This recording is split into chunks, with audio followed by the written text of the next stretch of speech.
Jam Tales present Tupe and Isay Inspiring Love Story, written by Ranjang. Bro, kahit ngayon lang bigyan mo ako ng sign para makita ko na yung meant to be ko. Maganda naman ako at sexy. Tapos na-achieve ko na rin yung mga gusto ko sa buhay. Malapit na ako mawala sa kalendaryo. Baka naman pwede mo na akong bigyan ng boylet Taimtim na nagdarasal si Melissa Nicole Montales sa harap ng simbahan. Nakaluhod at pikit matang sinasambit ang mga hiling niya. Isa siyang hopeless romantic na dalaga. Ang nais lang niya ay mayroong makasamang tao sa kanyang pagtanda. Ngunit dahil sa pagiging pihikan at strikta, maraming lalaki ang umiiwas sa kanya. Ang sabi ngayon sa horoscope ko, isang lalaki nakapulang sombrero at may hawak na palamig na lalaking nakatakda sa akin. Lord, sabihin mo ngayon ng araw na yun. Maya-maya lang, isang lalaki ang lumapit sa kanya at tumayo sa kanyang likuran. Hindi na darating yun, huwag ka nang umasa. Pangaasar na wika na lalaking si Tope, ang kababata ni Isay. Tumas naman ang kilay ng dalaga nang marinig niya ang tinig nito. Nandito na naman tong impacto na to. Marahas siyang tumayo at agad na humarap sa binata. Hoy, alam mo ikaw? Natigilan sa pagsasalita si Isay nang makita niya si Tope. Nakasuot ito ng pulang sombrero na may hawak na palamig. Anak ka ng tipaklong! Bakit may suot kang ganyan sombrero? Alisin mo nga yan! Sigaw ni Isay na inis sa binata. Saka pilit na tinanggal ang sombrero nito. Bakit ba? Ano ba ginagawa sa'yo ng sombrero ko? Natatawan tugon naman na lalaki. Agad na kinuha ni Tope ang kanyang sombrero at itinaas ang kamay. Dahil sa kanyang katangkaran, hindi maabot ni Isay ang kamay ng binata. Pilit na tumingkayad si Isay dahilan upang mapahawak siya sa dibdib ni Tope at magtamang kanilang mga tingin. Tila tumigil ang paligid sa mga mata ng dalaga. Sa tuwing magkakaroon sila ng ganitong encounter ni Tope, agad siyang umiiwas. Oh, natahimik ka. Tagwagapuhan ka sa akin oh. Ewan ko sa'yo. Diyan ka na nga. Inisasambit ang dalaga saka lumakad palayo. Tignan mo tong babaeng to, may topak na naman. Dinudugo ka na naman ba? Pangaasar pa ng binata. Shut up! Bumulalas na lang ng tawa si Tope dahil sa pangaasar niya kay Isay. Para kasi sa binata, ang nagpapakumpleto sa araw niya ay ang pang-iinis sa dalaga. Ngunit lingid sa kaalaman ni Isay, lihim na may pagtingin si Tope sa kanya. Ngunit hindi lamang ito makaporma dahil sa mga paniniwala ng dalaga. Nanay, papasok na po ako sa opisina. Anunsyo ni Isay nang dumaan siya sa kanilang bahay. O sige anak, mag-iingat ka. Magpahatid ka na dyan kay Tope, may motor naman yan. Tumaas sa magkabilang labi ng binata. Alam niya kasing botong-boto ang nanay ni Isay sa kanya. Hindi nanay, baka kung saan kami pulutin. Alam niyo bang hindi pwedeng pagsamahin ng mga Gemini at Capricorn? Negative energy ang labas nun. Pagbibigay diin ni Isay sa kanyang paniniwala. Napakamot na lang ng ulo si Tope at nagkatinginan sila ng nanay Isay. Ito na naman tayo sa mga sinasabi ng bituin. Muling pangiinis si Tope dahilan upang sikuhin siya ng nanay ng dalaga. Bahala kayo. Kung hindi kayo naniniwala sa ganon, pues ibahin niyo ako. Tumingin sa asul na langit ang dalaga, tila hinahangaan ng mga ulap na naroon. Totoo ang mga sinasabi ng mga bituin. Silang gabay natin para malaman kung anong mangyayari sa buhay. Tila nasa loob ng imahinasyong sambit ni Isay. Bahala ka na nga dyan. Kamot ulong sambit ng binata, saka dumiretso sa kanyang motor. Hinagis niyang helmet sa kamay ng dalaga. Mabuti na lang at nasalo ito. Aray! Suotin mo na yan at kapag nalit ka, hindi ka matutulungan ng horoscope mo sa boss mo. Natatawang sambit ni Tope, saka sinot ang kanyang helmet. Napanguso na lang ang dalaga dahil kahit na papano, alam niyang tama ang sinasabi nito. Makalipas ang ilang minuto, nakarating ng dalawa sa gusali kung saan sila nagtatrabaho. Mabilis sa bumaba ng motor si Isay at tumakbo papasok ng building. Hoy, yung kiss ko! Sigaw ng binata, ngunit hindi na ito narinig ng dalaga. Napailing na lang siya at napangiti sa sarili. Maya-maya lang, habang nag-aayos ng motor, lumapit ang lalaking katrabaho ni Tope sa kanya. Brad, hanggang ngayon sinusuyo mo pa rin yan. Ilang taon mo na nililigawan yan si Isay Wala pa rin progress. Natatawang wika ng kanyang kaibigan. Marahang pinatong ni Tope ang helmet sa ibabaw ng kanyang motor, saka inayos ang kanyang buhok. Wala parang tigre kasi masyado mailap. Impit na natatawan tugon ng binata. Kung ako sa'yo, itigil mo na lang yan. Hindi ba alis ka na rin naman ng Pilipinas? Natigilan si Tope sa bagay na narinig. Oo, alam ko naman. Kaya nga sinusulit ko ng pangungulit sa kanya. Alam na ba niya? Umiling si Tope saka mapait na ngumiti. Para saan pa? Anyway, tara na. Lingid sa kaalaman ni Isay, ilang buwan na lang ay aalis sa si Tope patungo sa ibang bansa. Doon na kasi nakadestino ang project na hawak niya. Sa kabilang banda, seryoso nakatutok ang mga mata ni Isay sa kanyang laptop habang dire-diretso sa pagtitipad ng mga letra. Isay, nakita ko magkasabay na naman kay ni Tope kanina. Kayo na ba? Usisa ng kaibigan niyan si Alex. Isang matalas sa tingin ang ginawa ni Isay sa kaibigan, agad naman napatras si Alex. Ano ba sinasabi mo? Kababata ko lang yun si Tope at isa pa, malayong-malayo kami. Hindi kami compatible ano? Muli na namang pagsusuplada ng dalaga. Sa tuwing naririnig kasi niya ang pangalan ni Tope, pakiramdam niya ay kumukulo ang kanyang dugo. Oo na, pero wag mo kalimutan, the more you hate, the more you love. Isang pilit na ngiti ang ginawa ni Isay na animoy nangaasar sa kaibigan. Alam mo ikaw, year 20 sa ganyan ka pa rin mag-isip. Ikaw din naman, hindi ba? Hanggang ngayon naniniwala ka pa rin sa horoscope. Muling tinignan na masama ni Isay ang kausap. Capricorn ako, Gemini si Tope. Hindi kami pwede no. Also, ang kailangan ko ay mga lalaking Taurus ang zodiac. Doon ako compatible. Ang weird mo talaga. Maging manghuhula ka na lang kaya. Gaga. Pinaniniwalaan ko lang yung sinasabi ng constellation. Tignan mo nanay at tatay ko. Si nanay, Aries, at si tatay naman ay Libra. Tignan mo naman ang pagmamahala nila. Match na match. Isang mapanghusgan tingin ang ginawa ni Isay sa kaibigan, saka muling nagsalita. Tignan mo ikaw. Hindi ba Libra ka? Tapos yung boyfriend mo, Virgo. Ano nga na relasyon nyo? On and off. Panginis ang dalaga na lubos namang nakaapekto sa kaibigan. Grabe ka naman. Maayos naman kami kung minsan. Wala rin naman sign yun kung mahal mong isang tao. Isang buntong hininga ang ginawa ni Isay saka tumingin sa kanyang laptop. Ewan ko sa'yo. Magtrabaho ko na nga lang. Tila sumusuko ng sambit ang dalaga. Kahit ano naman kasi sabihin ko, hindi niya rin maiintindihan. Seryosong tumipa ng letra si Isay. Ang lahat ng bagay ay planado na sa kanyang isip. Para sa kanya, ang pagiging praktikal ang dapat niyang unahin at lahat ng yun ay nakasulat na sa kanyang planner. Ngunit hindi inaasahan ng dalaga na lahat ng plano niya ay unti-unting masisira. Nang gabing yun. Everyone, ngayon ang kaarawan ko. Gusto ko sana tayo mag-celebrate sa isang bar. Okay ba sa inyo yun? Pag-aya ng boss ng department nila Isay. Sure boss, ikaw pa. Tugon naman ng mga taong naroon sa opisina. Maya-maya lang, nahihiyang tinaas ni Isay ang kanyang kamay at nag-aalinlangan nagsabi. Sir, pass na muna ako. Alam niyo naman na. Hindi ka na naman sasama, Miss Melissa. Ilang birthday ko nang hindi ka sumasama. Pagtatampo ng boss niya. Kasi sir, may kailangan pa akong tapusin eh. Birthday ko ngayon, Miss Melissa. Ako rin ang boss mo kaya inuutusan kitang sa susunod mo na tapusin yan. Pabirong wika na lalaking boss ni Isay. Isang buntong hininga ang ginawa ng dalaga. Iniisip pa lang niyang ingay sa loob ng bar, nauubos ng social battery niya. Sige na nga po. Animoy na pipilitang sagot ito. Hindi naman siya anti-social. Madalas kasi ay nasa sulok lang siya tinitignan ng kanyang cellphone. Nang makarating ang department group nila Isay, agad na nagsimula ang party. Tulad ng nasa isip ng dalaga, naroon nga lang siya sa sulok habang ang mga kasama ay nagsasaya. Maya-maya lang, seryosong nag-scroll si Isay sa kanyang cellphone nang tumama ang tingin niya sa isang post. Uy, may bagong labas na astrological prediction. Excited na umayos ng upo si Isay at tila kumikinang ang mata na binasa yon.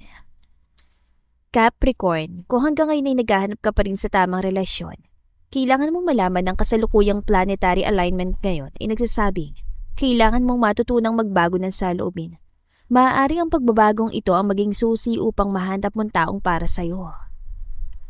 Kumunot ang noo ni Isay habang binabasa ang mga nakasulat. Anong baguhin ng saloobin? Bulong ng dalaga. Maya-maya lang, isang lalaki ang napansin niyang nakatayo sa kanyang harapan. Nagmumukmo ka na naman dito. Sambit ni Tope na ngayon ay may hawak na juice. Anong ginagawa mo dito? Hindi ba magkaiba tayo ng department? Kunot noong sambit ni Isay. Bakit? Hindi ba pwedeng magkaibigan ng mga boss natin? Natatawa naman tugon ng binata. Umupo si Tope sa tabi ni Isay, dahilan upang muling mapatas ang kilay ng dalaga. Sinabi ko bang umupo ka dyan? Iritableng wika nito. Asungat mo naman, pag-aari mo ba to? Oh, magpalamig ka muna. Sambit ng binata sa binigay ang juice na hawak. Isang buntong hininga naman ang ginawa ni Isay, saka tinanggap yun. Imalayat at napasama ka nila sa ganito. Sa tingin mo ba ginusto kong sumama dito? Knowing you, hindi. Natatawang sambit ni Tope. Nilahad ni Tope ang kamay sa dalaga. Kunot naman na noon ni Isay na tinignan ito. Ano yan? Let's go, itatakas kita sa maingay na lugar na to. Nakangiting wika ng binata.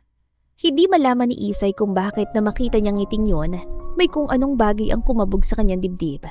Namalaya na lang niya, hawak na niyang kamay ni Tope habang hinihila siya nito palabas ng bar kung saan sila naroon.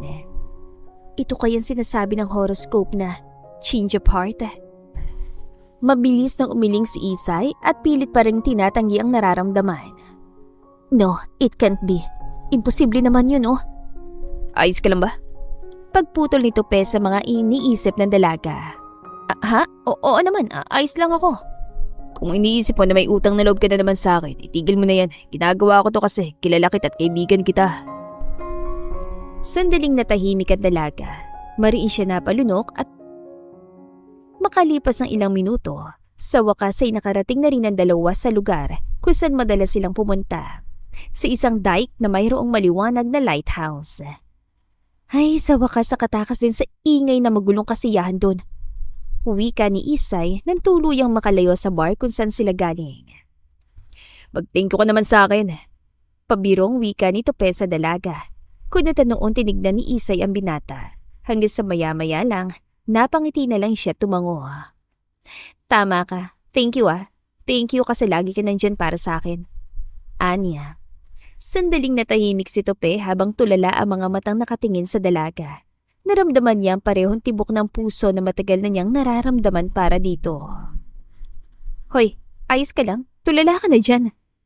Natatawang sambit ni Isay. Saka tinapik ang balikat ni Tope. Ngunit hindi pa man lumalapat ang palad niya sa braso nito. Agad na hinawakan ni Tope ang kamay ni Isay. Dahilan upang magtamang kanilang mga tingin. Heto na naman tong puso ko. Bakit ba ganito nararamdaman ko kay Tope? May gusto na ba ako sa kanya? Pero hindi pwede. Hindi kami compatible. Pilit na pangungumbinse ni Isay sa sarili. Isang mariing paglunok ang ginawa ng binata, saka seryosong tinitigan si Isay. Isay, may gusto sana akong sabihin sa'yo. Tope, alam mo late na. Baka hanapin ako sa bahay tsaka hindi pala ako nakapagpaalam kay boss. Napakamot na lang ng ulo ang binata nang putuli ni Isay ang bagay na kanyang sasabihin. Lagi ka na lang ganyan. Lagi ka na lang umiiwas sa mga usapan. Ani mo'y nagtatampong sambit ni Tope. Kumunot naman na noon ang dalaga saka impit na natawa. Gemini ka nga talaga. Ang bilis magbago ng mood mo. Natatawang wika ni Isay. Anyway, alam ko na pag-usapan na natin yan noon. Hindi ba, Tope? I'm sorry. Hindi talaga tayo pwede at kahit ipilit mo pa, mahihirapan lang tayo. Gets mo ba yun? Yumuko si Tope at hindi makatingin ng diretsyo sa dalaga. Para sa kanya, isang malaking suntok sa puso ang naramdaman niya. Alam ko naman yun, nagbabaka sakali lang naman ako na baka nag-change of hearts ka na. Kunwaring natatawang wika ng binata saka kumamot ng ulo. Sige na, sumakay ka na sa motor at ihatid na kita pa uwi. Agad na kinuha ng binata ang helmet saka sinuot. Napansin naman ni Isay ang malungkot na mukha ni Tope. Ayaw naman talaga niyang saktan ng binata. Ngunit ito lang ang paraan para tumigil na ito. Sa pagsakay ni Isay sa motor, wala sa sariling napayakap siya sa likod ng binata. Isay? Wika ni Tope. Shh, hayaan mo na muna ako yakapin ka, Tope. Tugon naman ang dalaga saka sinandalang ulo sa likod nito. Hindi ko alam kung bakit nasasaktan ako sa mga bagay na sinabi ko. Hindi ba tama lang naman yun? Tama lang ang ginawa ko, hindi ba? Pilit na pagkumbinse ni Isay sa sarili.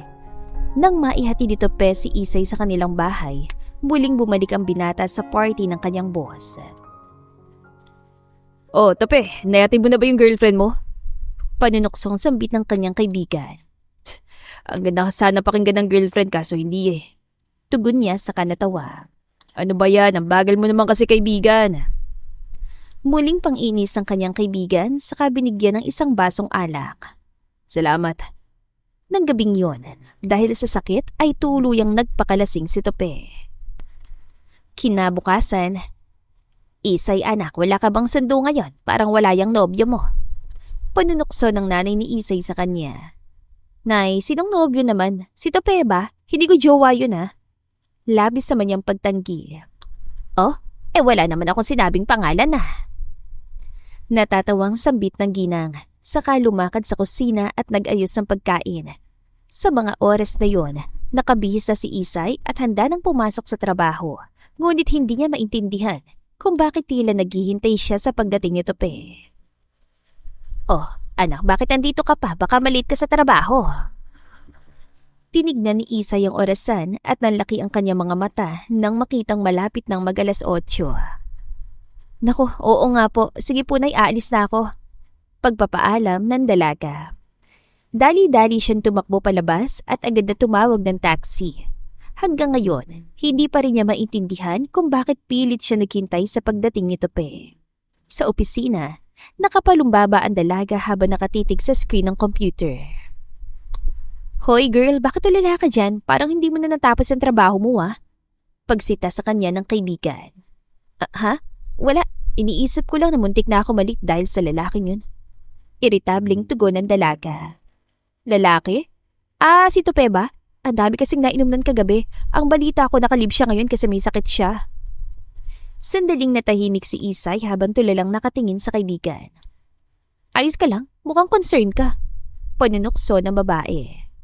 Hindi ah. Kasalanan niya yun. Iinom-inom siya, hindi naman pala niya kaya. Oo nga eh. Kawawa naman yung kagabi. Umiiyak nang hindi namin alam kung bakit. Muling wika ng babae. O siya, babalik na ako sa trabaho.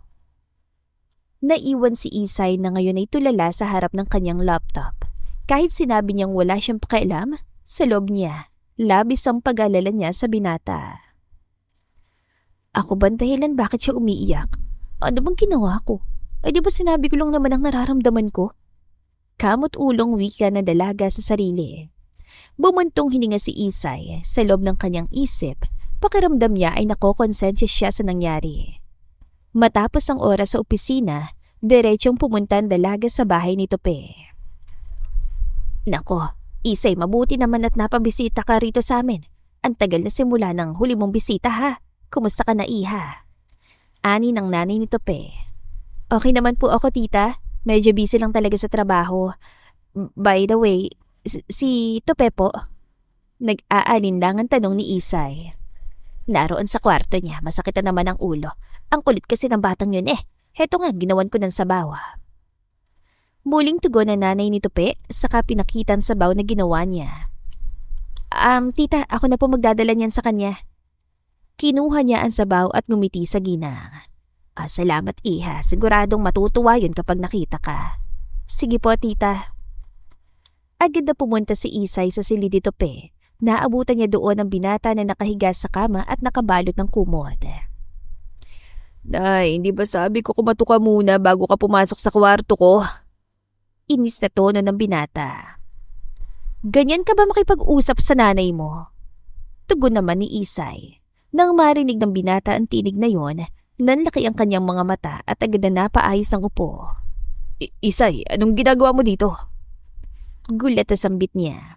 Nanlaki naman ang mga mata ni Isay na makitang walang damit pang itaas ang lalaki dahilan upang agad siyang tumalikod. Ano ba yan, Tope? Magbihis ka nga! Ines nitong wika. Napakamot naman ng ulo si Tupe, ngunit agad ding kumuha ng t-shirt. Matapos itong magbihis, marahang umupo si Isay sa tabi ng kama ng binata sa kanila pagang mainit na sabaw. Oh, kumain ka na. Huwag mo ang pinag-aalala si tita. Ines na wika ni Isay. Akala ko naman ikaw yung nag-aalala sa akin. In your dreams. Impit na natawa ang binata saka kinuha ang bowl na may mainit na sabaw. Mag-ingat ka ha, mainit yan. Paalala ni Isay. Ngunit sa pagkuha ni Tupe, aksidenteng nadulas ang bowl sa kanyang kamay. Mabuti na lang at kaunti lang ang natapon nito at agad niyang naibalik sa lamesa. Ano ka ba naman, para ka naman bata? Sabi ko sa'yo mag-iingat ka, di ba? Dali-daling pumunta ang dalaga sa banyo at kumuha ng malamig na bimpo, saka ito dinampi sa kamay ni Tope na napatakan ng mainit na tubig. Pilit namang pinipigilan ng binata ang paggiti ng kanyang labi. Ano na naman ang nginingiti-ngiti mo dyan? Ines na wika ni Isay. Wala lang. Kinikilig lang ako kasi sabi ko na concern ka sa akin. Type mo na ako, no? Kinikilig na wika ng binata. Isang matalas sa tingin ng tinapon ni Isay sa kanya, saka diniinan ang bimpo na nasa kamay. Aray! Concern pala ha. Ayan, concern mo mukha mo. Mukha namang okay ka na. Bumisita pa talaga ako rito. Iinom-inom kasi hindi naman kaya. Inesasambit ang dalaga saka tumayo, humalokip-kip at tumalikod sa binata na animoy batang nagtatampo. Sabi ko na nag-aalala ka nga. Muling pangiinis si Tope. Marahang hinawakan ng binata ang magkabilang braso ni Isay, saka ito pinaharap sa kanya. Melissa ko, huwag ka na magtampo, okay? I'm sorry kung uminom ako ng higit pa sa limit ko. Hindi ko nagagawin yun, okay? Malambing na panunuyo ng binata, saka hinimas-himas ang braso ng dalaga. Tila unti-unti namang natunaw ang puso ni Isay dahil doon. Wala sa sariling napatitig siya sa mga labi ni Tope at palihim na tumikhim. Maya-maya lang, kapwa natulala ang dalawa at ang mga mata ay hindi maalis ang tingin sa isa't isa. Hindi nila namamalayan na unti-unting lumalapit ang kanilang mga mukha hanggang sa 1 pulgada na lang ang pagitan ng kanilang mga labi. Tope anak, kumusta ka na? Nainom mo ba ang? Agad na naglayo ang dalawa nang biglang pumasok sa pinto ang nanay ng binata. Napakamot na lang ng leeg si Tope at nangamatis naman ang mukha ni Isay. Bakit? May problema ba? Inosenteng tanong na nanay ni Tope. Wala po tita, alis na po ako, may gagawin pa pala ako. Nagmamadaling sabi ni Isay saka mabilis na tumakbo sa pinto. Anong nangyari doon? Pagtataka ng ginang. Nain naman wrong timing ka talaga, yun na yun Ines sa pagtatampo ni Tope na animoy batang nagtatantrums. Anong yun na yun? Bahala ka nga. Muling inis si Tope saka nagtalukbong ng kumot. Napailing na lang ang ginang dahil walang alam sa mga nangyayari. Kinabukasan, halos ayaw bumangon ni Isay sa kanyang kama. Isay, sinasabi ko sa'yo, bakit mo ginawa yun? May feelings ka na ba sa unggoy na yun? Di ba wala? So bakit ka pumikit? Bakit parang gusto mo pang magpakis? Naiinis na wika ng dalaga sa sarili. Melissa anak, hindi ka pa mapapasok. Nandito na si Tope, sinusundo ka. Sigaw ng nanay ni Isay sa kanya. Nang marinig ng dalaga ang pangalan na yon, nanlaki ang kanyang mga mata ay agad na napatayo. Nandito si Tope? Wika niya, saka agad na nag-ayos ang sarili kahit ng totoo. Hindi niya alam kung bakit kailangan niyang gawin yon. Sa paglabas ni Isay sa kanilang bahay, nakaupo si Tope sa motor habang kausap ang nanay ng dalaga. Sandaling natulala si Isay sa binata at tila kumikinang ito sa kanyang paningin. Humarap naman si Tope sa kanya at nagbigay na matamis ang ngiti na nagpakabog sa puso ni Isay. Bro, kung ang lalaking ito na talaga nakatakda sa akin, pwede bang bigyan mo ako ng sign? Kausapin mo mga bituin para bigyan nila ako ng concrete na sign na siya na talaga. Please. Kumusta Isay? Ready ka na? Tara na. Pag-aya ng binata sa kanya. Bakit ganun? Bakit parang wala nang sa kanya yung nangyari kahapon? Muntik na kami mag-kiss ha? Muling bulong ng dalaga sa kanyang isip. Inilahad ni Tope ang kamay niya sa dalaga, ngunit napansin niyang naiilang si Isay.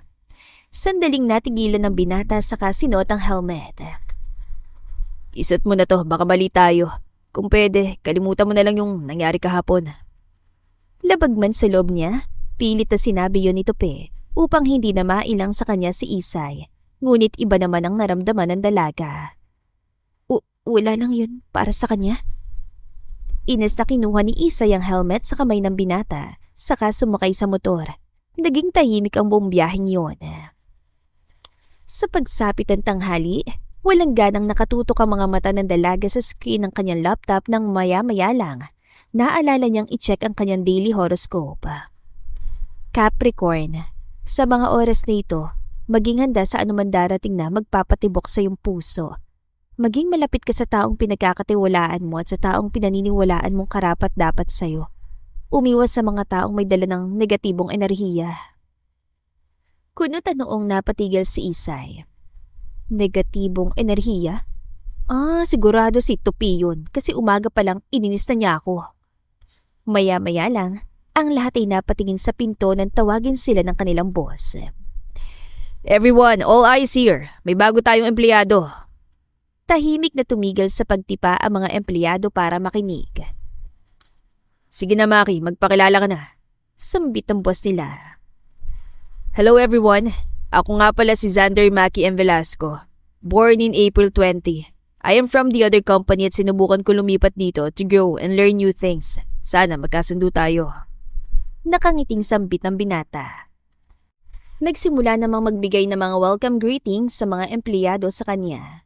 Samantala, tulala ang mga mata ni Isay habang nakatitig kay Maki.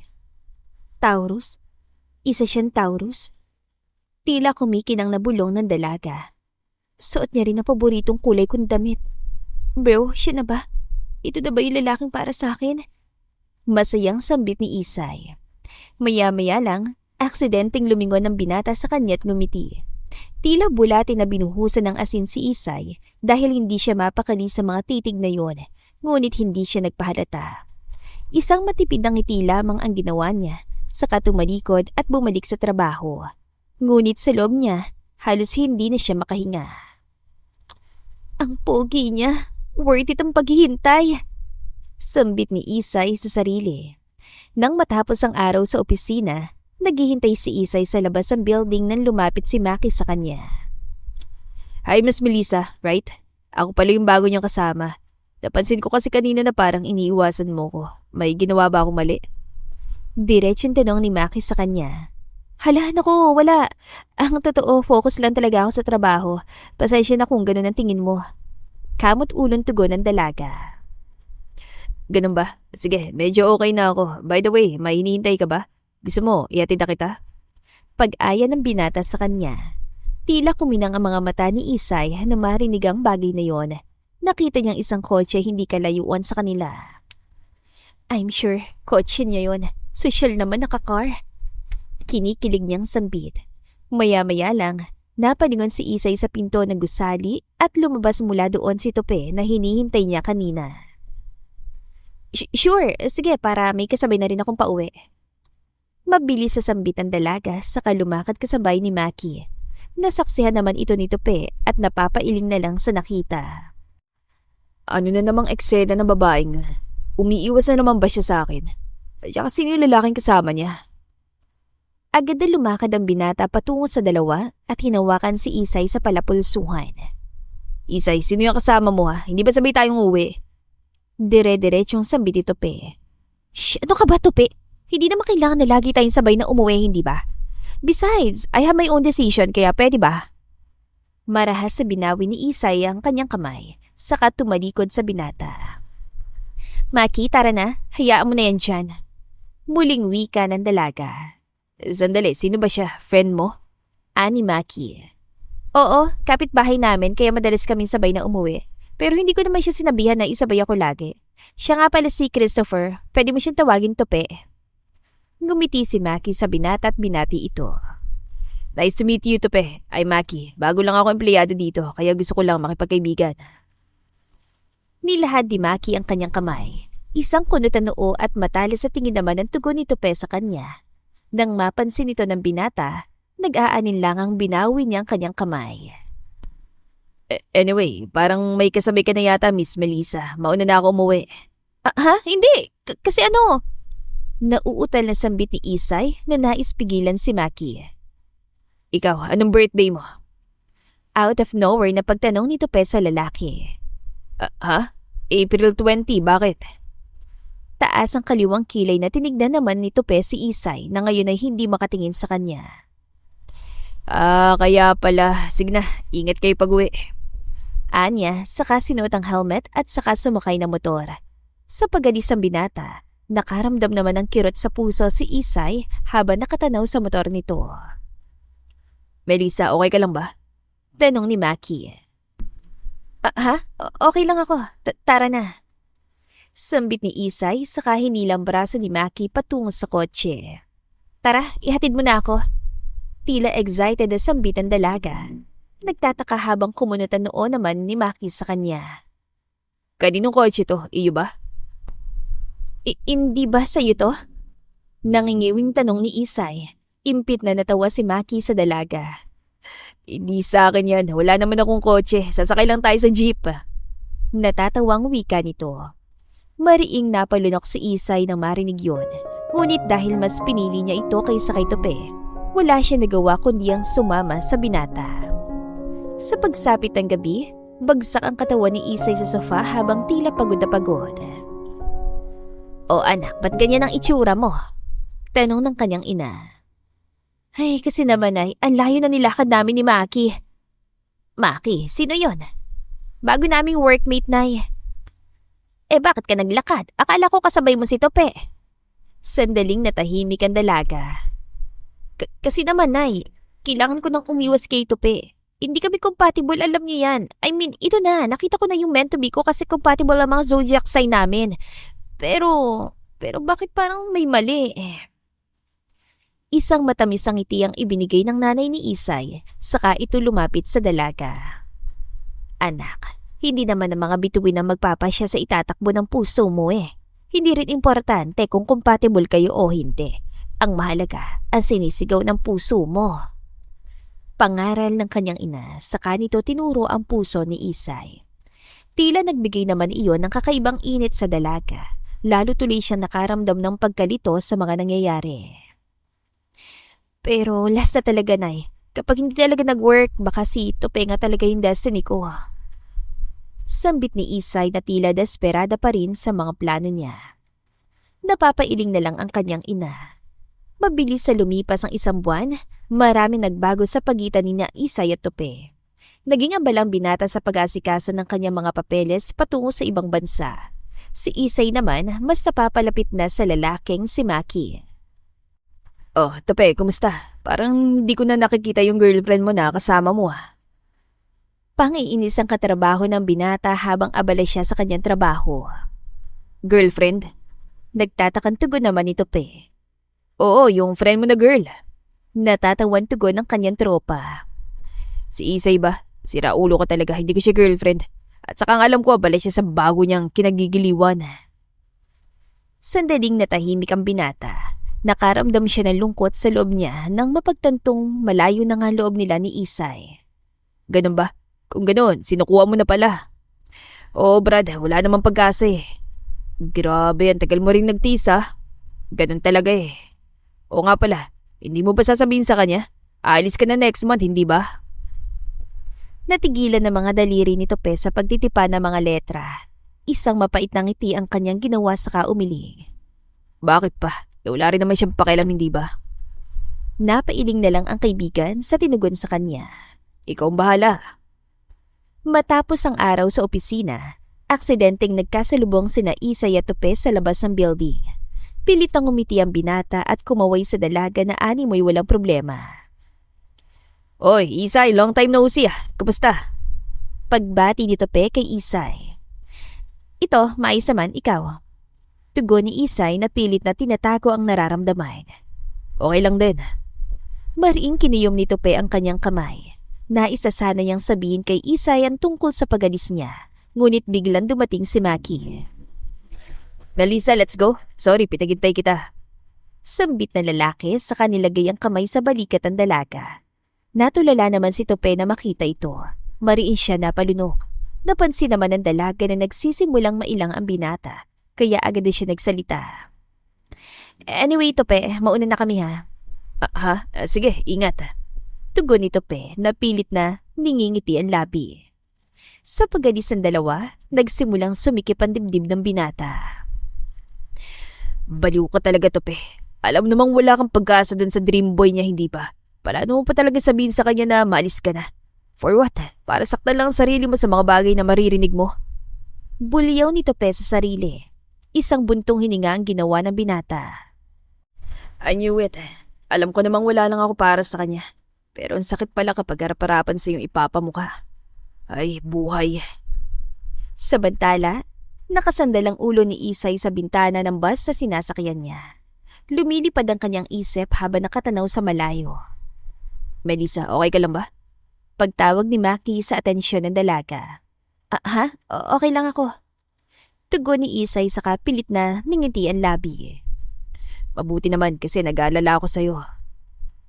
Hinawakan ni Maki ang kamay ng dalaga. Nagbigay naman ito ng ngiti sa kanya. Huwag ka na mag-alala, Maki. Okay lang ako. By the way, kung hindi mo mamasamayin, pwede ba akong magtanong? Muling wika na lalaki. Sige, ano ba yon? Mariing lumunok si Maki at nag-aalinlangan sa sasabihin. Ngunit maya-maya lang, nagsimula na rin itong magsalita. Pwedeng malaman kung sino ba si Tope sa buhay mo? Natulala si Isay nang marinig ang bagay na yon. Pakiramdam niya ay dinudurog ang kanyang puso nang marinig ang pangalan ni Tope. Si Tope? Kaibigan ko lang siya. Parang best friend, ganun. Pilit na pangiti ng dalaga sa kausap. Ganun ba? Mabuti naman. Animoy kinikilig ng ngiti ni Maki. Sa pagdating ni Isay sa kanyang bahay, bagsak ang kanyang balikat ang umupo siya sa sofa at nababakas ang lungkot sa kanyang mukha. Ayos ka lang ba, anak? Nag-aalalang tanong ng kanyang ina. Hindi ko po alam, Nay. Ang totoo, hindi ko na po talaga alam. Naluluhan tugon ng dalaga. Umupo ang kanyang ina sa tabi. May problema ba? Yumuko si Isay at bahagyang tumango. Tungkol sa trabaho o sa pag-ibig? Sandaling natahimik si Isay at hindi makatugon. Sinasabi ko na nga ba darating din ang araw na ito? Alam kong sa ngayon malilito ka sa bagay na nararamdaman mo. Pero hindi ba? Sinabi ko na sa iyo dati na sundin mo kung ano yung sigaw ng puso mo, anak. Tinuro ng nanay ni Isay ang puso ng dalaga. Kapag ang bagay na ito ay tumibok, wala ka nang magagawa pa, hindi ba? Opo, pero kasi natatakot ako, Nay. Natatakot akong sumugal at magkamali. Maingat ang niyakap ni Isay ang kanyang ina. Anak, kasama sa pagmamahal ang sakit at pagkakamali dahil doon ka matututo. Nagsimulan lumuha si Isay at yumakap na mahigpit sa kanyang ina. Kinabukasan, abala naman si Tope sa trabaho nang tawagin siya ng kanyang kaibigan. Tope, may gustong kumausap sa'yo. Pagtawag ng lalaki. Ha? Sino daw? Tanong naman ni Tope. Maya-maya lang, isang lalaki ang lumapit sa kanya, dahilan upang mapakunutan noon ang binata. Tope, pwede ba kita makausap? Sambit ni Maki. Oy, oo naman, sige, tapusin ko lang tong ginagawa ko. Makalipas ang ilang minuto, lumabas ang dalawa at nagtungo sa cafeteria upang mag-usap. By the way, pasensya ka na, Brad, kung hindi ako masyadong nakikipag-usap sa'yo. Ngayon ko lang din nalaman na best friend ka pala ni Melissa. Matamis ang iting wika ni Maki. Ha? Oo, magkaibigan nga kami. Kahit may kirot, pilit na tinago ni Tope ang sakit na nararamdaman. Bakit mo nga pala ako gusto makausap? Tanong niya. Ang totoo, hindi na ako magpapaligoy-ligoy pa. Gusto ko sanang humingi ng tulong sa iyo about kay Melissa. Kumunatan noon ni Tope nang marinig ang bagay na yon. Tulong? Paano tulong? Tanong ng binata. I'm planning to ask her to be my girlfriend. At bilang best friend niya, alam kong alam mo mga bagay na gusto niya. Kaya gusto ko sanang humingi sa'yo ng advice. Mariing napalunok si Tope. Sa unang pagkakataon, para siyang binuhusan ng malamig na tubig sa bagay na sinabi ng lalaki. Hindi nakatugon ang binata at tuluyang natulala. Pero maya-maya lang, mapait siyang umiti at tumango. Sige, tutulungan kita. Masakit man para sa kanya, gagawin niya lahat para sa ikakasaya ng babaeng pinakamamahal niya. Nang makauwi si Tope sa kanilang bahay, agad na napansin ng kanyang ina ang lungkot sa binata. Anak, mag-usap nga tayo. Hindi ba dapat masaya ka at aalis ka na sa 1 linggo? Bakit parang binagsakan ka ng langit at lupa? Huwag mo sabihin dahil kay Isa yan. Sunod-sunod na tanong ng nanay ng binata. Alam niyo namang walang iba nagpapasaya sa akin at nagpapalungkot, kundi ang babaeng yun, di ba? Tope. Pero wag na kayo mag-alala, Nay. Sa oras na pumunta na ako sa ibang bansa, makakalimutan ko na siya. Maraming sexy at magandang babae doon. Hindi maisip ng ginang kung paano pagagaanin ang loob ng kanyang anak. Alam niya sa sarili na mas nais itong umiwas sa lungkot at mag-isip lang ng masasayang bagay. Kinabukasan, walang pasok sa opisina kaya naisipan ni Tope na mag-jogging. Pero sa hindi inaasahang pagkakataon, nakasalubong niya sa daan si Isay. Oy, kumusta Isay? Masayang pagbati ni Tope sa dalaga. Ito, okay na sana kaso nakita ko yung mukha mo. Kunuwaring naiinis na wika ng dalaga ngunit sa loob niya, masaya siyang makita ang binata. Sus, kunwari ka pa, mismo ako no? Natatawang pangangantyaw ng binata. Siguro. Kapwa na tahimik ang dalawa nang wala sa sariling masabi ni Isay ang bagay na yon. Nagpasya sila na mag-usap sa isang malapit na bench, ngunit lumipas ng ilang minuto, halos wala pa rin na nagsasalita sa kanila. Tope, ano kasi? Bakit hindi na kita madalas makita sa company building? Panimulang sambit ni Isay. Bakit? Hinahanap mo ko ano? Baliw, hindi sa ganon. Hindi kasi ako sanay na walang unggoy sa building. Inis na wika ni Isay saka umikot ang mga mata. Isang malakas sa tawa naman ang ginawa ni Tope. Ang totoo, medyo busy kasi ako, tagaayos ako ng documents papuntang ibang ban. Natigilan ng binata na mapagtantong nasabi niya bagay na yon. Anong sabi mo? Nagsimulang sumeryoso ang mukha ni Tope at diretsyon tumingin kay Isay. Sorry. Ang totoo, wala naman sana akong balak na sabihin sa yung bagay na yun kasi alam ko namang hindi yun big deal. Pero since nasimulan ko na, ayun, bale, pupunta ako sa ibang bansa dahil naroon yung project ko. Mariing napalunok si Isay at hindi mahanap ang isasagot sa binata. Kailan ka babalik? Wala sa sariling tanong ng dalaga. Hindi ko alam. After 1 year, 2 years, who knows? Baka hindi na. Pilit na pinigilan ni Isay ang luha sa pagpatak nito saka ngumiti. Ganon ba? Ay nako, salamat naman kung ganon. Wala namang gugulo sa buhay ko. Basag ang tinig na wika ng dalaga. Masaya ako dahil masaya ka. Tumayo si Tope at nilagay ang kamay sa bulsa. Anyway, mauna na ako. By the way, congrats pala at nakita mo na lalaking hinahanap mo. Mabilis na umalis si Tope at hindi na lumingon pa. Nang tuluyang makalayo sa dalaga, mariin niyang pinahiran ang kanyang luha. Mabuti ng ganito, hindi ba? At least, nasabi ko na sa kanya at alam ko namang magiging masaya siya sa piling ni Maki. Samantala, sunod-sunod ang pagkagulgol ni Isay habang nakaupo sa bench. Bakit ka ba umiiyak, Isay? Hindi ba ito naman yung gusto mo? Akala ko ba wala siyang halaga sa'yo? Bulyaw niya sa sarili. Ano ba nangyayari sa akin? Bakit ba ako nasasaktan ng ganito? Desisyon dito pero lumayot sa tingin ko, tama lang ang ginawa niya. Mariing pinahira ni Isay ang kanyang luha at pilit na pinakalma ang sarili. Tama na Isay, tahan na. Kinabukasan, tulala ang mga mata ng dalaga sa harapan ng computer. Hindi siya emosyonal na tao, ngunit sa pagkakataong ito, tila nagbago yon. Isay, narinig mo na bang balita? Aalis sa raw si Tope? Sambit ng babaeng katrabaho ng dalaga dahilan upang bumalik sa isip si Isay. Ha? Oo, sinabi niya nga sa akin kahapon.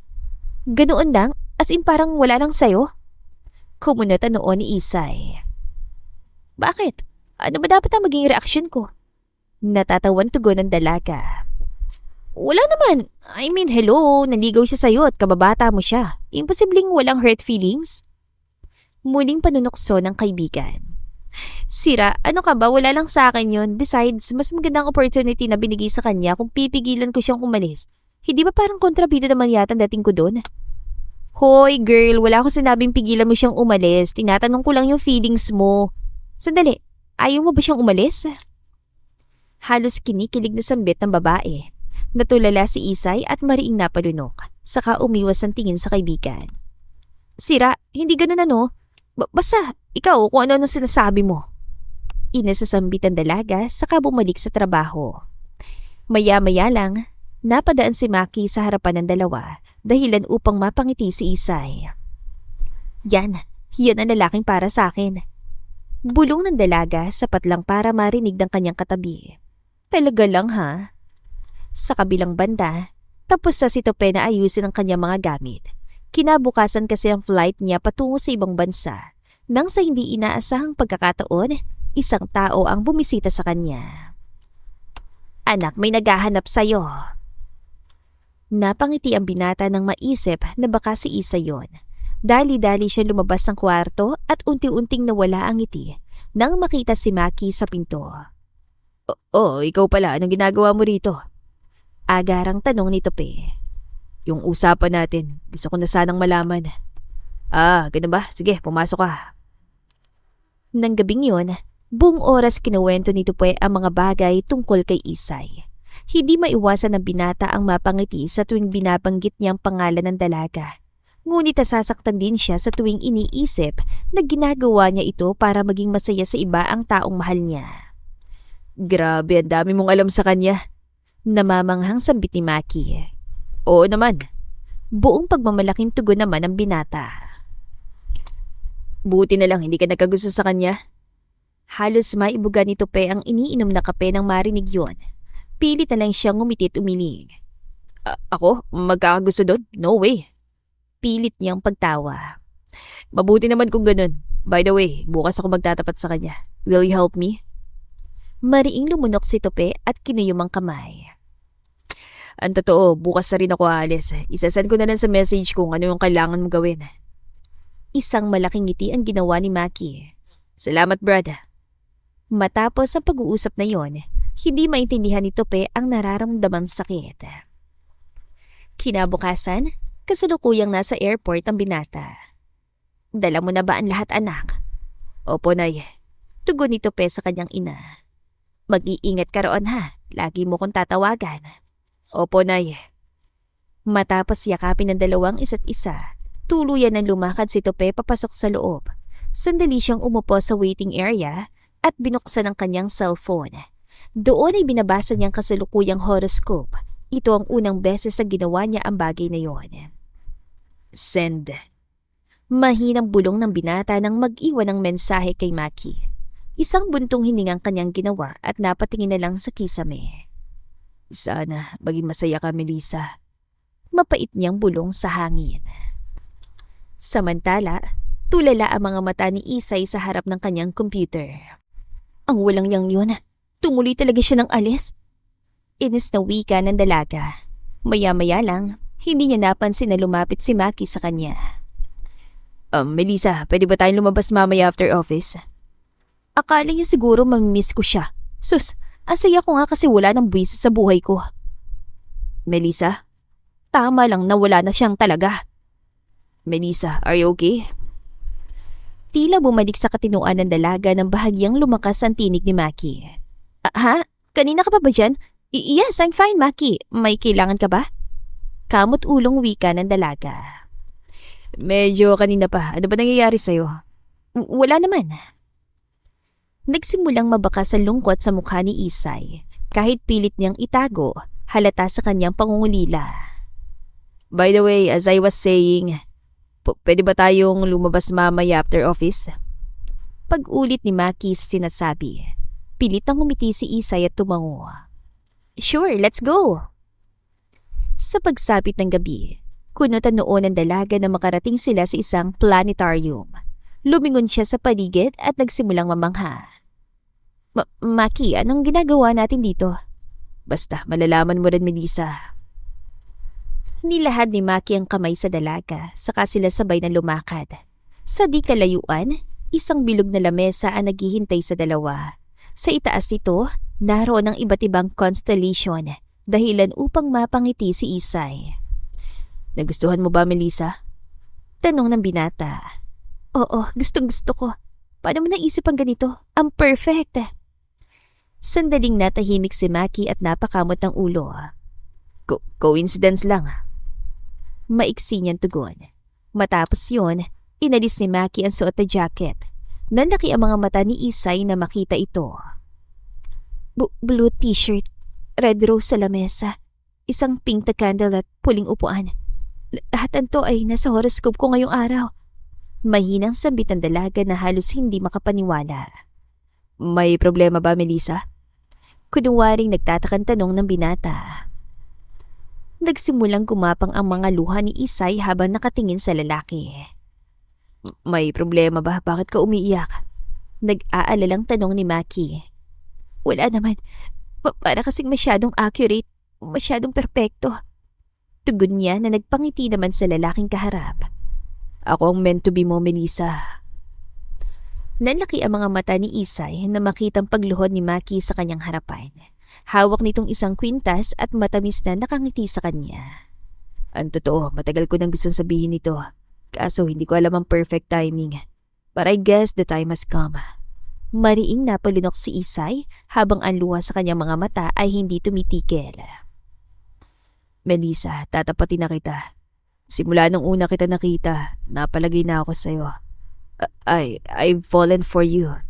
Will you be my girlfriend? Nang marinig ni Isay ang mga salitang iyon, wala siyang naramdaman. Tila namanhid ang kanyang puso at agad na pumasok sa isip niya ang mukha ni Tope. Maki. Bakit? May problema ba? Hinawakan ni Isay ang kamay ni Maki saka ito inalalayan sa pagtayo. Melissa. Alam ko isa kang perpektong tao. Binigay ka sa akin ng mga bituin dahil match tayo. Ikaw ang lalaking hinihintay ko pero... Pero ano? Hindi ko na pala kaya. Hindi ko kayang lokohin ang puso ko. Hindi ko kayang itanggi ang nararamdaman ko. I'm sorry, Maki. I'm sorry dahil may mahal akong iba. Bagsak ang balikat ng binata nang marinig ang mga bagay na yon. Si Tope ba? Nanlaki ang mga mata ni Isay. Tila kumirot ang kanyang puso nang marinig ang pangalan ni Tope, dahilan upang hindi siya nakatugon. I knew it. Ang totoo, simula pa lang alam ko na. Pero pinilit ko pa rin at umasa. But in the end, kahit tinulungan na ako ni Tope para makuha ka, siya pa rin ang nagmamayari ng puso mo. Anong sabi mo? Kunot noong sambit ng dalaga. Diretso siyang tinignan ni Maki at mapait nang umiti. The truth is, ang lahat ng ito'y galing kay Tope. This dinner date is his idea. Hindi makapaniwala ang dalaga sa sinabing ito ni Maki. Sa unang pagkakataon, tila alam na niya ang ginawa ni Tope at ang pagbasa nito sa horoscope. Agad na tumayo si Isay, kinuha ang bag, saka tumakbo. Melissa! Muling pagtawag ni Maki ngunit hindi na lumingon pa ang dalaga. Sa kabilang banda, kadarating lang ni Tope sa ibang bansa at inayos ang kanyang gamit sa bago niyang silid. Pero napahinto siya na makitang isang note sa loob ng kanyang wallet. Ito ang... Wala sa sariling napangiti ang binata nang maalala ang bagay na hawak niya. Ay nako, Tope, akalain mong ganito kakabaliw sa babaeng yun dati. Akalain mong binasa mo talaga tong horoscope na to para lang malaman ang kulay ng damit na lalaking hinahanap niya. Bumili ka pa talaga ng palamig kahit na may ubo ka. Natatawang sambit niya sa sarili. Huminga ng malalim si Tope saka tumingin sa bintana. Pero wala eh. Hanggang ganun na lang tayo. Sigurado akong masaya na si Isay ngayon. Anya. Lingid sa kaalaman ng binata. Kasalukuyan ng inaayos ni Isay ang mga papeles patungo sa bansang pinuntahan niya. Nay, nakita niyo ba yung passport ko? Nagmamadaling sambitan dalaga habang inaayos ang mga damit sa bag. Maya-maya lang, dumating ang kanyang ina habang hawak ang passport. Mabuti naman at sinunod mo ng puso mo, anak. Nakangiting sambit ng ginang. Ano pa nga bang magagawa ko, Nay? Mahal ko na siya eh. Halos kamot-ulong tugon ng dalaga.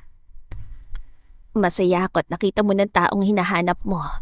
Opo, Kaso tinakbuhan naman ako. Nakakainis talaga lalaking yun. Baka naman awayin mo lang siya kapag nagkita kayo. Naku, Nay, baka suntukin ko pa siya sa ilong. Natatawa na lang ang ginang sa mga bagay na tinura ng dalaga. Hinawakan niyang balikat ni Isay at muling umiti. This time, huwag mo nang iwan si Tope ha. Mahal na mahal ka niya, anak. Sandaling natigilan si Isay saka ngumiti sa ina. Opo, Nay. Alam ko naman yun matagal na. Salamat, Nay. Mahigpitan niyakap ni Isay ang kanyang ina. Kinabukasan, handa ng lahat sa pag-alis ni Isay. Sa tulong ng suporta ng kaibigan ni Tope, nalaman ni Isay kung saan pupunta ang binata at kung anong hotel ang tinutuluyan nito. Nang araw na yon, nagising si Tope sa tunog ng kanyang cellphone. Sino naman kaya itong tumatawag sa akin? Paos ang tinig niya saka tinignan ang cellphone. Si Maki? Bakit kaya? Ipagmamalaki na niya kaya ang girlfriend na niya si Isay? Baka naman magpapasalamat. Naguguluhan man ang isip, sinagot pa rin ng binata ang tawag na yon. Hello? Hello, Tope. Pasensya na kung napatawag ako Gusto ko lang sana magpasalamat sa'yo. Nako, wala yun, Brad. Masaya ako na. Kaso lang, she rejected me. Pagputol ni Maki sa sinasabi ni Tope, sandaling natahimik si Tope nang marinig yon. Anong sabi mo? Yes, you heard it right. Melissa rejected me. Bakit? Akala ko rin akong gusto niya, pero hindi pala. Anyway, gusto ko pa rin magpasalamat sa iyo, Brad. Sana, alagaan mo siya mabuti. Anong sinasabi mo? Ngunit bago pa man muling makapagsalita si Tope, agad na binaba ni Maki ang telepono. Gulong-gulo naman ang binata sa mga nangyayari. Makalipas ang ilang sandali, narinig niya ang pagtunog ng doorbell. Sino naman kaya to? Sa pagbukas niya ng pinto, isang malakas na suntok sa mukha ang tumama sa kanya. What the? Anong? Naputol ang sasabihin ng binata na makita niya si Isay na nakatayo sa pinto. Nababakas ang galit sa mukha ng dalaga. Isay, anong ginagawa mo rito? Ikaw, anong ginagawa mo? Ganun na lang ba yun ha? Paano mo natin na ibigay ako sa iba? Tapos iniwan mo pa ako? Paano kung hindi ko na-realize sa ikaw talagang mahal ko ha? Paano na? What did you say? Hindi malaman ni Tope kung ano ang itutugon sa dalaga. Natulala siya tila hindi pumapasok sa kanyang isip ang mga nangyayari. Nagsimulang huminahon si Isay at bumuntong hininga. Ay, tama na harinig mo, Tope. I'm sorry kung ngayon ko lang na-realize ito. I'm sorry kasi hinayaan kitang masaktan at pilit ako naniniwala sa mga bituin ko. I'm sorry kasi bago pa man masundan ni Isay ang mga bagay na kanyang sasabihin, mabilis na nilapit ni Tope ang kanyang labi sa dalaga. Mainit na tumugon naman si Isay sabay sa paggapang ng kanyang luha. Wala akong naintindihan sa sinabi mo. Basta ang alam ko lang, mahal mo ko. Wika ni Tope na magkalayong kanilang labi. I love you, Tope. I love you. I love you. Muling naglapat ang labi ng dalawa at tuluyang hinayaan na nag-uumapaw na damdamin para sa isa't isa. Nang gabing yon, pinili nilang magsama at pagsaluhan ng isang mainit na sandali. Sa pagsapit ng umaga, Good morning. Gising na bang prinsesa ko? Wika ni Tope matapos buksan ang kortina. Sa pagbukas ng mata ni Isay, nagulat siya't naalala ang bagay na ginawa ng gabing yon. Sandali, totoo ba yung nangyari? Namumulan tanong ng dalaga. Pilyon tumango naman si Tope sabay kinagat ang ibabang labi. Buisit na to, Kadiri! Sigaw ng babae saka mabilis na nagtago sa ilalim ng kumot. Bumulalas naman ng tawa ang binata sa kabinato ng unan si Isay. Bumangon ka na nga dyan. Tama ng arte. Nangyari na nangyari at simula ngayon, girlfriend na kita. Buong pagmamalaki ng binata, inalis si Isay ang kumot sa kanyang ulo, saka inis na tinignan si Tope. Sinabi ko bang girlfriend mo na ako? Pagtanggi ng dalaga, nalaki ang kanyang mga mata nang mabilis na lumapit si Tope sa kanyang mukha. Halos ilang pulgada na lang ang pagitan nila. Patapos na nangyari sa ating kagabi, hindi ako papayag na hindi kita magiging girlfriend, Melissa. Mapusok na wika ni Tope. Sabi ko nga eh. Napakagat na lang ng labi ang dalaga. Kahit lumalalim ng pagsasama nila, hindi pa rin nawawala ang mabilis sa tibok ng kanyang puso para sa binata. Nang araw na yon, walang sinayang na sandali ang dalawa. Magkahawak kamay na lumakad ang dalawa sa parke. Halos ayaw ng bitiwan ni Tope ang mga kamay ni Isay. Tope, sandali lang, ang higpit naman ang hawak mo. Naiinis na wika ng dalaga. Siyempre, baka mamaya mauntog ka tapos ma-realize mo na naman na hindi pala akong gusto mo. Animoy nagtatampong wika ng binata. Impit na natawa si Isay. Ala kasi niya kung gaano siya kaimportante sa binata. Paano nga kung ganun? Nang marinig ito ni Tope, isang matalas sa tingin ang binato niya sa dalaga. Subukan mo lang, gugulpihin ko talaga lalaki magugustuhan mo. Anya na mas nagpabulalas ang tawa sa dalaga. Hinawakan ni Isay ang magkabilang pisngi ni Tope. Diretsyon tinignan sa mga mata at nagbigay ng matamis ng ngiti. Hindi na magbabago nararamdaman ko. Kahit ikaw ng pinaka-nakakainis sa tao sa mundo, ikaw at ikaw pa rin ang pipiliin ko. Even though our stars collide, mananatili ako sa tabi mo. Tila bulating nilagyan ng asin ang pagkakilig ni Tope sa mga sinabi ng dalaga. Grabe ka namang magpakilig, Isay. Parang maiihi ako Natatawang wika ng binata. Sira. Sambit ni Isay sabay sa paggampas ng kamay sa balikat ni Tope. Nang araw na yon, wala silang ginawa kundi ang magsaya at lumakad sa malawak na parke. Sa pagsapit ng gabi, humigan dalawa sa Bermuda grass habang tinitignan ng langit na may mga bituin. Ang sarap ng ganitong pakiramdam, para akong lumulutang sa langit. Sambit ng dalaga. Tama ka. Tinaas si Tope ang kanyang kamay at pilit na inaabot ang langit. Siguro ang Gemini at Capricorn nag-aaway na ngayon dahil sa atin. Kumunota noon ni Isay nang marinig ang bagay na yun. Bakit? Paano mo naman nasabi? Kasi pilit natin silang nilabanan at sa huli, tayo pa rin na magkasama. Isang matamis na ngiti ang sumilay sa dalaga. Tinaas niyang kanyang kamay at pinag-intertwined ang mga daliri sa kamay ni Tope. Di bale, sa ngayon, handa na ako sa mga mangyayari dahil alam kong magkaibang-magkaiba tayo. Pero kahit ganon, ikaw pa rin ang takbuhan at sandalan ko, Tope. Tumingin ang dalawa sa isa't isa. Nababakas ang malalim na pagmamahal sa kanilang mga mata. Mahigpit ang niyakap ni Tope si Isay. Muling nagtamang kanilang mga mata at unti-unting lumapit ang mukha ng isa't isa. Sa pagdampi ng kanilang mga labi, nagsimulang umilaw ang langit at isang fireworks display ang lumabas. Sa ilalim ng makulay na fireworks, patuloy ang mainit na halik sa pagitan ng magkasintahan. Isang buwang nanatili si Isay sa ibang bansa kasama si Tope. Hindi akalain ng dalaga na ang iniisip na malaking pagkakaiba nila ng binata ang magiging susi upang maging matatag ang kanilang pagsasama. Sa pagsapit ng umaga, nagising si Isay na wala si Tope sa kanyang tabi. Noon kasi ay mayroong pasok ang binata.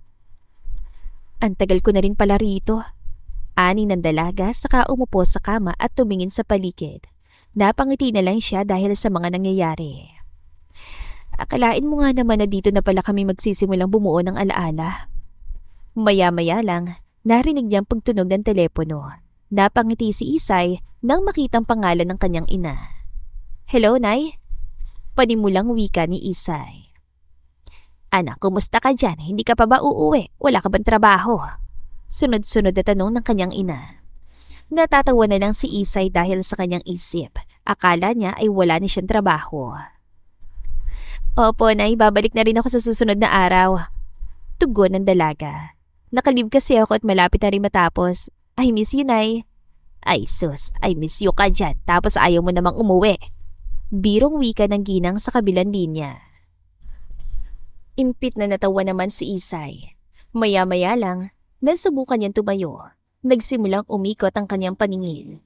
Mabuti na lang at agad siya nakakapit sa malapit na lamesa.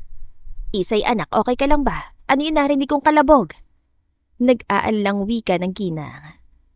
Wala po, Nay, may... Naputol ang mga bagay na sasabihin ng dalaga nang maramdaman ang pag-ikot ng kanyang sikmura at agad na tumakbo sa banyo upang dumuwan. Nanlaki ang mga mata niya na mapagtanto ang mga nangyayari.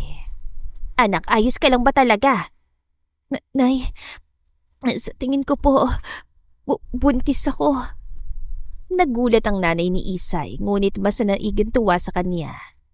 Anak, congratulations! Ang saya ko para sa inyo! Napangiti naman ng dalaga sa tinura ng ina. Nabalot siya ng kaba at kasiyahan. Nang gabing yon, dumating si Tope galing sa trabaho. Kunot ang kanya noon na makitang nagkalat ang ilang pirasong red petal sa sahig ng bahay. Isay, anong meron? Bakit may mga petal sa sahig? Nagtatakang pagtawag ng binata sa kanya nobya. Sa pagpasok ni Tope sa kanilang silid, nanlaki ang kanyang mga mata nang makitang ilang litrato ng ultrasound at 2 PT na nakapatong sa lamesa. Wala sa sariling nabitiwan ng binata ang hawak na bag at diretso na patingin sa kanyang nobya. Isay, totoo ba to? Naluluhang wika nito. Tumango si Isay at halos hindi makapagsalita sa sobrang tuwa. Magiging daddy na ako. Muling pagkumpirma ni Tope. Muli naman tumango ang dalaga. Nagmamadaling tumakbo si Tope at agad na niyakap na mahigpit si Isay. Nabalot naman ng pagmamahal ang buong silid. Makalipas ang 1 taon, biniyayaan ng isang anak na lalaki ang magkasintahan at ang dalawa ay nagdesisyong magpakasal. Sa huli, magkaiba man sila ng katangian, nanaig pa rin ang kanilang pagmamahalan. At dito na po nagtatapos ang ating kwentong pag-ibig. Maraming salamat po sa pakikinig. To God be the highest glory. Hanggang sa muli. Paalam!